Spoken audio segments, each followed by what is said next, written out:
अस्सलाम वालेकुम जी।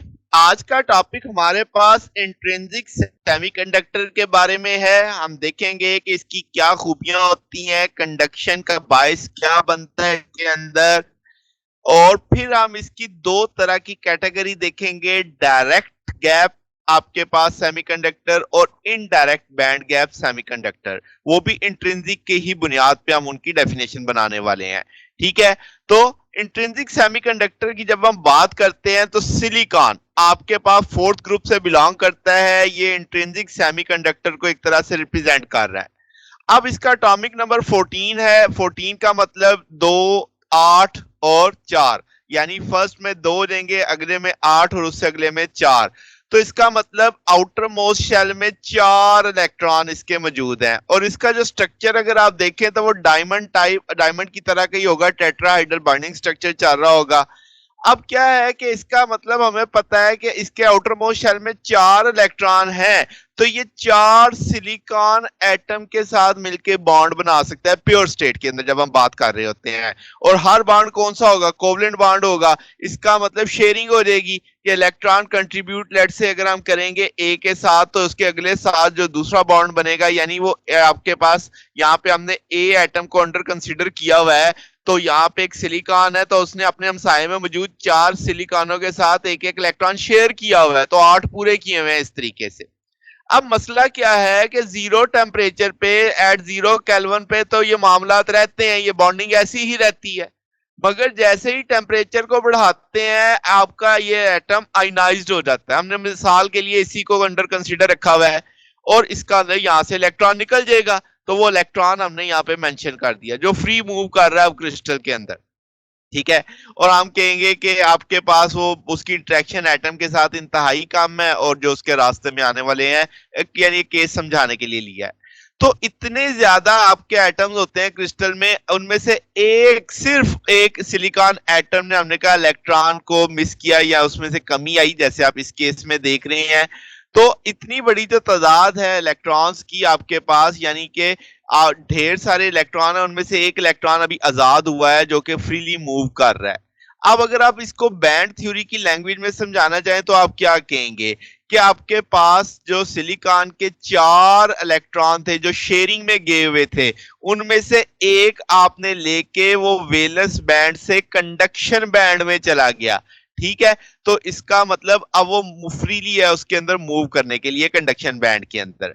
अब जहां से वो निकला है, यानी जिस जगह से आयनाइज्ड हुआ है, कोवलेंट बॉन्ड टूटा है, तो वहां पे तो एक वैकेंसी हो गई। वो वैकेंसी क्यों हुई? क्योंकि इलेक्ट्रॉन की कमी है। उस इलेक्ट्रॉन की जो कमी है उस वैलेंस बैंड के अंदर, उससे हम होल का नाम दे देंगे। तो अब मामलात कुछ ये है कि होल आपका किस बैंड में आ चुका है? वैलेंस बैंड में। और इलेक्ट्रॉन कहां पे जा चुका है? कंडक्शन बैंड में। ठीक है, और ऐसा इस वजह से हुआ कि कोवलेंट बॉन्ड टूटा है। लेट से हम कह देते हैं थर्मल एनर्जी की वजह से कोवलेंट बॉन्ड टूटा है। अब एक चीज समझिएगा कि इलेक्ट्रॉन अपने बॉन्ड तोड़ के निकला है, तो इसका मतलब इस इलेक्ट्रॉन की एनर्जी ज्यादा होगी। किसके लिहाज से? होल के लिहाज से। ठीक होगी बात, क्योंकि उसने बॉन्ड तोड़ा, फिर आजाद होकर मूव कर रहा है। ठीक होगी बात, तो इलेक्ट्रॉन की एनर्जी होल की एनर्जी से ज्यादा है।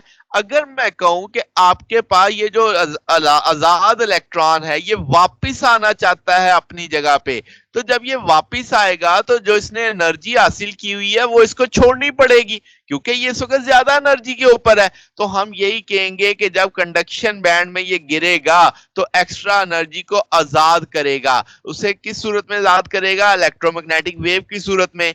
तो अब ये जो अमल था कि इलेक्ट्रॉन हाई एनर्जी पे गया, फिर कंडक्शन यानी कंडक्शन बैंड तक गया, और थर्मल एनर्जी को ऑब्जॉर्व करके फिर वापिस आया अपनी जगह पे, तो उसने जो इजाफी एनर्जी थी वो रिलीज की। इसे हम रेडिएटिव रिकम्बिनेशन बोलते हैं। तो अब ये तो मैंने एक इलेक्ट्रॉन के लिए एक स्टोरी चली, ये एक तो नहीं होता, हजारों की, सैकड़ों की तादाद होती है जो टेम्परेचर पे डिपेंड कर रही होती है। तो आपके पास ये जो प्रोसेस है एक्साइटेशन और का इलेक्ट्रॉन का ऊपर जाना फिर वापिस आना होल के साथ, ये चलता रहता है।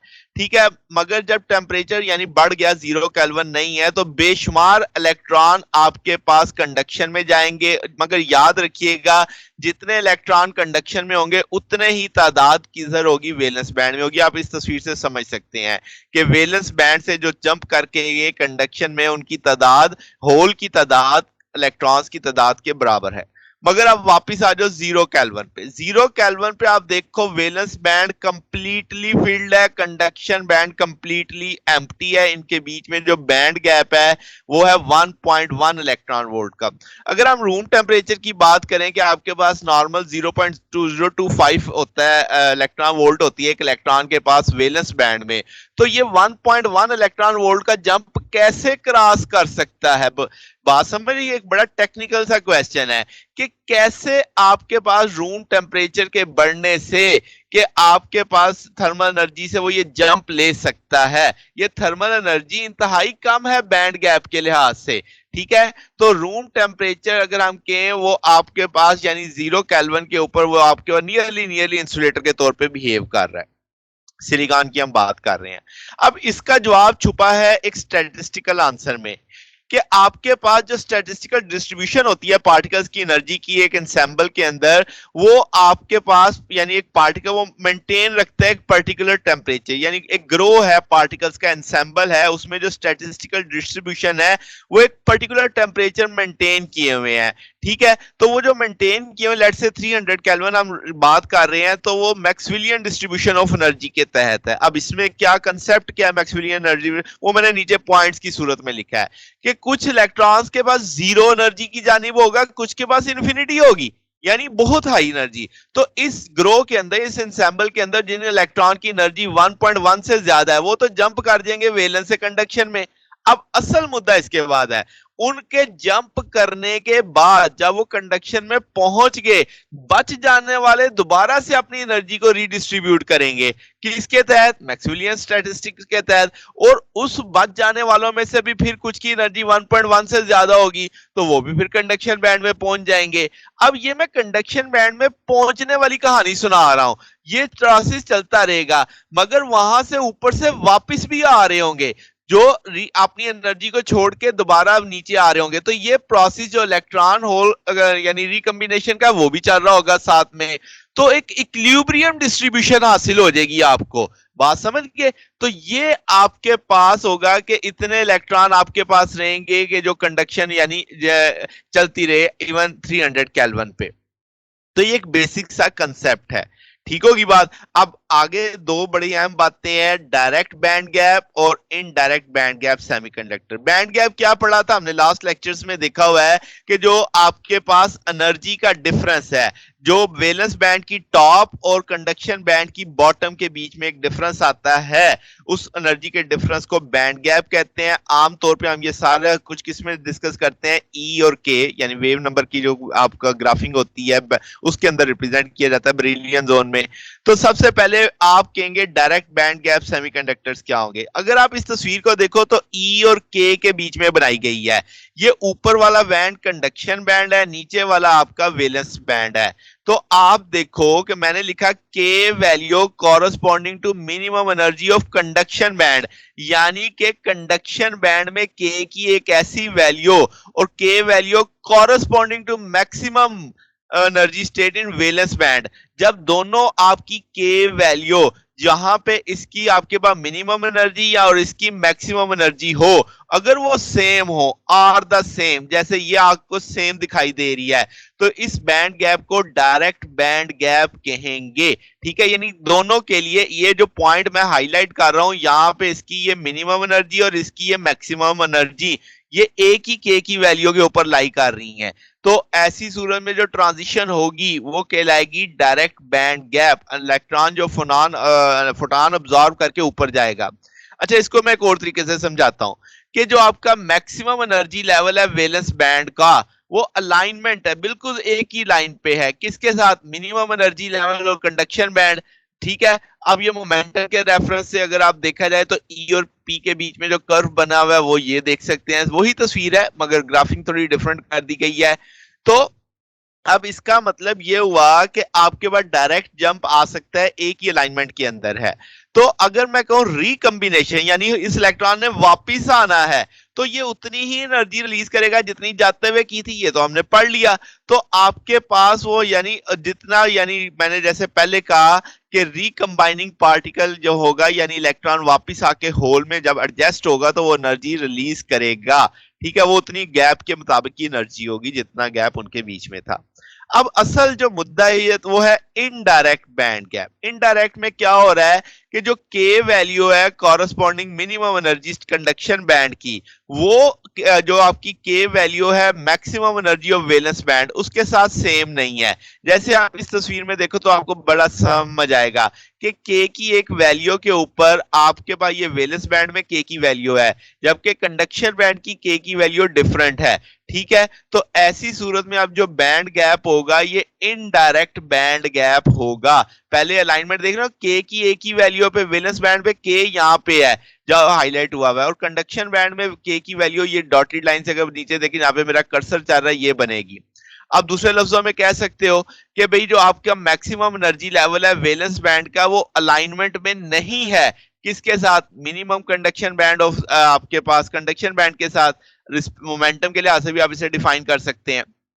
तो होगा क्या, अब मामलात ये है कि इलेक्ट्रॉन जो कंडक्शन बैंड में जाएंगे यानी वैलेंस वैलेंस से कंडक्शन में जाएंगे, वो इंटरेक्ट ना सिर्फ फोटॉन के साथ करेंगे बल्कि लेटेस्ट वाइब्रेशन ऑफ फोटॉन्स के साथ भी करेंगे। इसीलिए ये स्लो प्रोसेस है, यानी कि डायरेक्ट बैंड गैप में जल्दी आपकी ट्रांजिशन हो जाएगी, जल्दी से इलेक्ट्रॉन जंप कर सकता है, जबकि इसमें ऐसा नहीं होगा क्योंकि उसकी मामलात अब दो तरह से आएंगे सामने। क्यों, क्योंकि एक उसे ऑप्टिकल फोटॉन के साथ इंटरेक्ट करना है, दूसरा प्लस उसको जो लेटेस्ट वाइब्रेशन है फोटॉन उसके साथ भी इंटरेक्ट करना है। जो आपने तस्वीर में भी देख सकते हैं लेटेस्ट के ये वाइब्रेशन के साथ आपको फोटॉन दिखाया जा रहा है, ये फोटॉन दिखाया जा रहा है। अच्छा, अब इसमें ये जो टाइप है सेमीकंडक्टर की, जो इंट्रिंसिक सेमीकंडक्टर की, इसमें आपके पास दो तरीकों से इलेक्ट्रॉन वैलेंस से कंडक्शन में जा सकता है। वो दो तरीके आप इस तस्वीर में देखेंगे। फर्स्ट पाथ वन, जिससे मैंने कहा कि इलेक्ट्रॉन पी क्यू आर का रास्ता फॉलो करे, यानी पी से क्यू तक जाए। जब पी से क्यू तक जाएगा तो इसका ना मोमेंटम में चेंज आएगी, और इसका मोमेंटम एच के प्राइम, आप देख सकते हो यहां तक मैंने एच के प्राइम लिखा हुआ है, तो एच के प्राइम हो जाएगा, यानी उसके मोमेंटम में बढ़ोतरी होगी। फिर वो क्यू से जंप करेगा आर तक, यानी एनर्जी हासिल करके यहां तक चलेगा, यानी पहले उसका मोमेंटम इंक्रीज करेगा फिर उसकी एनर्जी इंक्रीज करेगी, दोनों में चेंज आएगा। किस रास्ते पे, फर्स्ट पाथ पे जो कि पी क्यू आर के साथ आ रहा है। ठीक है, एक दूसरा रास्ता भी है। वो दूसरा रास्ता क्या है कि जनाब, कि आप इलेक्ट्रॉन को वैलेंस से डायरेक्टली प्रमोट करें हाई एनर्जी स्टेट जो है आपके पास कंडक्शन की, और वहां से ये जैसे पीएस पाथ दिखाया जा रहा है, फिर वो वहां से फॉल करेगा किसके अंदर, कंडक्शन बैंड के अंदर। उसकी एनर्जी अब क्या हो रही होगी, कम हो रही होगी। ठीक है, तो अब इसका मतलब इलेक्ट्रॉन मोमेंटम गेन करेगा मगर एनर्जी इस मोमेंट पे क्या होगी, लूज होगी उसके पास। तो ये एक सेकंड पाथ है आपके पास। तो इस तरीके से इनडायरेक्ट बैंड गैप में इलेक्ट्रॉन को जंप करवाया जाता है वैलेंस से कंडक्शन बैंड में। ये हमारा आज का टॉपिक था। अगर आपको इसमें कोई बात पूछनी हो, डाउट हो, तो नीचे कमेंट्स में पूछ सकते हैं। वीडियो अच्छी लगी हो तो वीडियो को लाइक कीजिएगा, दोस्तों के साथ शेयर कीजिएगा, चैनल को सब्सक्राइब कर दीजिएगा। अब तक के लिए इतना ही, बकिया इंशाल्लाह फिर नेक्स्ट देखेंगे। ओके, अल्लाह हाफिज।